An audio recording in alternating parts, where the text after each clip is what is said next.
देखिए, इसके पहले हम बैंकों की बात कर रहे थे कि बैंक का एवोल्यूशन कैसे हुआ था कॉलोनियल एरा से लेके। तो आज हम बात करेंगे कि ये शेड्यूल बैंक जो हमको पता है कि 1934 में जो आपका आरबीआई का एक्ट आया था, जिसमें शेड्यूल 2 में बैंकों को रखा गया था, जिसके लिए आरबीआई जो है lender of last resort perform करती है। तो उसमें शेड्यूल बैंक की बात की गई थी। तो ये शेड्यूल बैंक होता क्या है? देखिए, शेड्यूल बैंक और शेड्यूल बैंक की कैटेगरी होती है, दो होते हैं। एक शेड्यूल कॉमर्शियल बैंक होता है और एक शेड्यूल कोऑपरेटिव बैंक होता है। ठीक है, कॉमर्शियल है ये कोऑपरेटिव है। ठीक है, सीपी और सीएम। ठीक है, अब शेड्यूल कॉमर्शियल बैंक में क्या था? देखिए, इसमें कितने कैटेगरी हैं? इसमें फर्दर 4 कैटेगरी में डिवाइड किया गया। एक पब्लिक सेक्टर का बैंक है, पब्लिक सेक्टर। एक है आपका प्राइवेट सेक्टर। ठीक है, एक फॉरेन बैंक है और एक आपका रीजनल रूरल बैंक है। ठीक है, ये आपका प्राइवेट, ये आपका पब्लिक हो गया, ये प्राइवेट हो गया, ये आपका फॉरेन बैंक हो गया, ये आपका रीजनल रूरल बैंक हो गया। अब पब्लिक सेक्टर में क्या है आपका? पब्लिक सेक्टर में कौन कौन सी बैंक है? एक तो वो बैंक है, अब पब्लिक सेक्टर की बात करते हैं। ठीक है, पब्लिक सेक्टर में आपका क्या है? पब्लिक सेक्टर में आपका है एक नेशनलाइज्ड बैंक है, एक एसबीआई है, एक अदर पब्लिक सेक्टर बैंक है। ठीक है, other public sector bank. Nationalise bank वो है, हमको पता है कि नेशनलाइज क्यों करना पड़ा, फाइनेंशियल इंक्लूजन नहीं था तो इसलिए बैंकों को नेशनलाइज करना पड़ा, जिसमें क्या किया गया था, 50% से ज़्यादा स्टेक गवर्नमेंट रखेगी, बाकी सारे प्राइवेट को वो दे दी थी, या कंप्लीटली गवर्नमेंट अपने पास रखेगी, तो वो नेशनलाइज बैंक थे। एसबीआई के बारे में हम लोग पढ़े ही थे, क्या था एसबीआई को, आपको पता है 1921 में जो इंपीरियल बैंक ऑफ इंडिया बना था, बंगाल, बॉम्बे और मद्रास की प्रेसिडेंसी वाली बैंक को मर्ज करके जो 1921 में इंपीरियल बैंक ऑफ इंडिया बना था, उसके बाद से स्टेट बैंक ऑफ इंडिया 1955 में बना था, तो वो एसबीआई हो गया था। ये भी बहुत बड़ी बैंक थी उस टाइम पे, गवर्नमेंट बैंक। फिर अदर जो बैंक थे आपके, वो इसमें थे पब्लिक सेक्टर में, अदर पब्लिक सेक्टर बैंक जो भी हैं। ठीक है, प्राइवेट में क्या होते हैं? एक ओल्ड प्राइवेट, एक न्यू प्राइवेट। अब ओल्ड प्राइवेट और न्यू प्राइवेट क्या होते हैं, अभी इसके बारे में अभी बात करेंगे थोड़ी देर बाद। ठीक है, एक फॉरेन बैंक था, जो फॉरेन की बैंक जो यहाँ पे परफॉर्म कर रही थी, और रीजनल रूरल बैंक के बारे में हम लोग आगे पढ़ेंगे, आरआरबी के बारे में। ठीक है, रीजनल रूरल बैंक, इसके बारे में हम लोग आगे पढ़ेंगे। ठीक है, तो हम लोग शेड्यूल कॉमर्शियल तो देख लिए, शेड्यूल कॉमर्शियल में यही थी। अब शेड्यूल कोऑपरेटिव क्या होता है? शेड्यूल कोऑपरेटिव, ठीक है, बैंक। इसमें आपका एक शेड्यूल अर्बन कोऑपरेटिव हो गया, शेड्यूल अर्बन कोऑपरेटिव। एक आपका हो गया प्राइमरी एग्रीकल्चर कोऑपरेटिव सोसाइटीज़। ठीक है, एक सेंट्रल कोऑपरेटिव हो गया। ठीक है, एक शेड्यूल स्टेट कोऑपरेटिव हो गया, एक schedule urban cooperative, schedule state cooperative, एक आपका प्राइमरी एग्रीकल्चर कोऑपरेटिव, एक सेंट्रल कोऑपरेटिव, ये बैंक हो गया। ठीक है, अभी मैं कब से बात कर रहा हूँ, कॉमर्शियल और कोऑपरेटिव, ये क्या फ़र्क होता है दोनों में? कॉमर्शियल बैंक और कोऑपरेटिव बैंक, देखिए कॉमर्शियल बैंक और कोऑपरेटिव बैंक में क्या होता है, अगर कॉमर्शियल बैंक में किसी भी मेंबर का अगर स्टेक जो है वो 10% का है, तो उसकी वोटिंग राइट भी 10 की ही होगी, उसकी वोटिंग राइट 10 की होगी।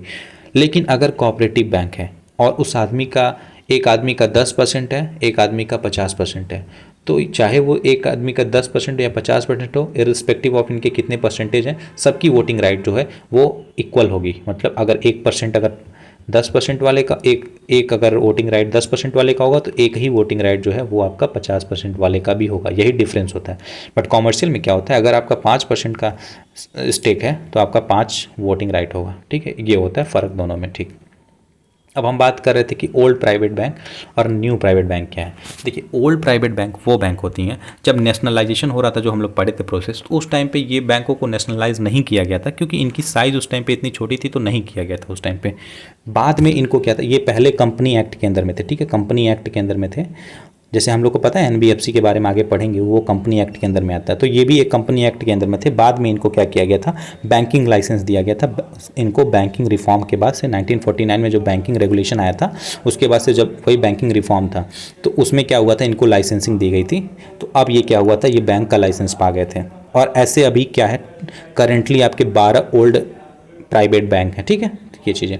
अब न्यू प्राइवेट बैंक कौन सी थी? न्यू प्राइवेट बैंक है 19, आपको पता है जब ग्रेट डिप्रेशन हुआ था, बैलेंस ऑफ पेमेंट की क्राइसिस, ग्रेट डिप्रेशन नहीं, बैलेंस ऑफ पेमेंट की क्राइसिस जब इंडिया को हुई थी, बीओपी की क्राइसिस, ये आपका 1991 में जब चल रहा था, उसके बाद से क्या हुआ था कि 1939 में बैंकों को रिफॉर्म करना, क्योंकि देखिए बैंक जो है किसी भी इकॉनमी का एक कोर होता है, बैकबोन होता है, वो अगर ख़राब चल रहा है तो इकॉनमी बहुत ज़्यादा दिन तक टिकने वाली नहीं है, ऐसा था।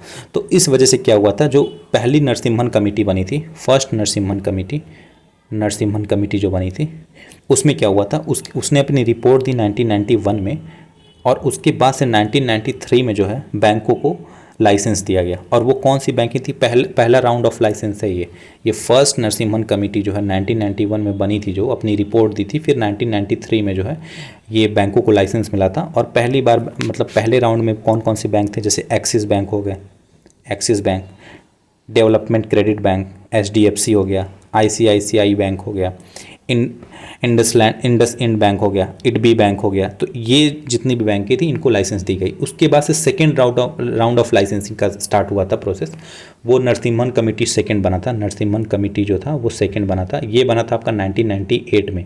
इसमें आपके 2 बैंक और थे, कोटक बैंक और येस बैंक को दिया गया था। फिर तीसरी जो थी वो लाइसेंसिंग का टाइम शुरू हुआ था, जिसमें बिमल जलान कमेटी बना था 2014 में। और बिमल जलान कमेटी जो था IDFC और बंधन बैंक जो था उसने उसको लाइसेंस दिया था, ठीक है। तो ये आपके हो गए थे, मतलब तो 10 आपके जो है न्यू प्राइवेट बैंक हो गए, और पहले हम लोग 12 जो हैं ये ओल्ड प्राइवेट बैंक की बात कर लिए थे, ठीक है।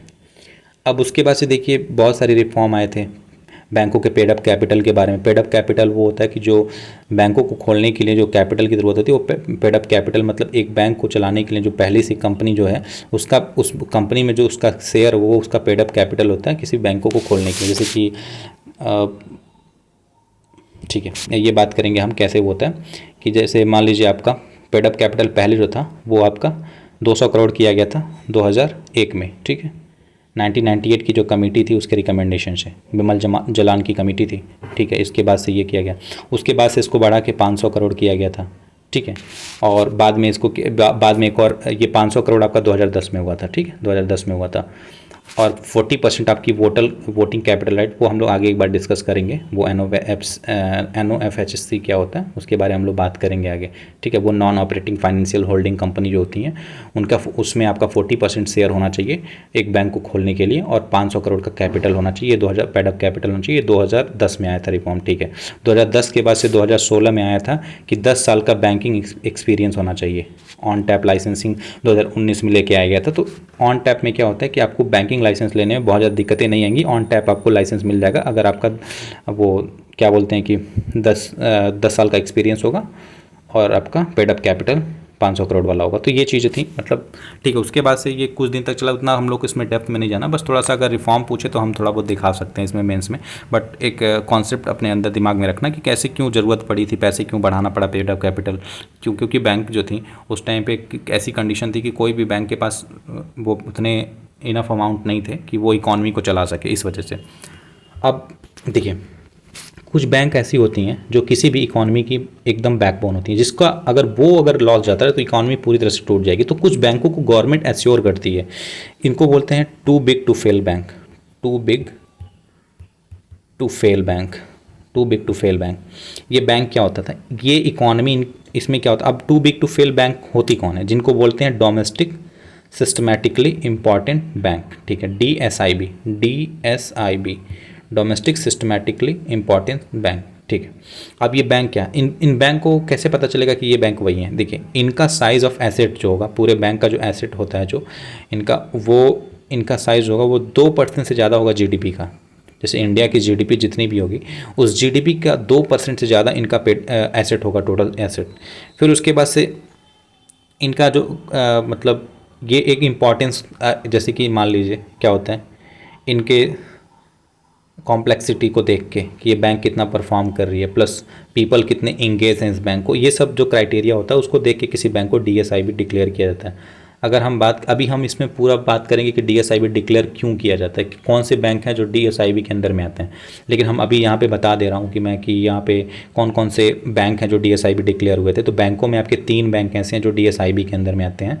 एक आपका SBI हो गया, एक आपका ICICI बैंक हो गया, ICICI, एक आपका HDFC हो गया।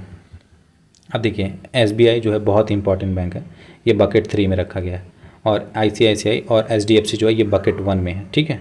जितना ज़्यादा बकेट उतना ज़्यादा इम्पॉर्टेंट बैंक, तो एसबीआई जो है वो इन दोनों से ज़्यादा इम्पॉर्टेंट है, तो इसलिए इसको बकेट 3 में रखा गया है। ठीक है, अब जितना ज़्यादा बकेट में रखा जाएगा उतना इनको अपना कैपिटल एडिक्वेसी रेशियो मेंटेन करना पड़ेगा, वो हम आगे की वीडियो में बात करेंगे। ठीक है, तो इस वीडियो में इतना ही, आगे बात करेंगे इसके बारे में।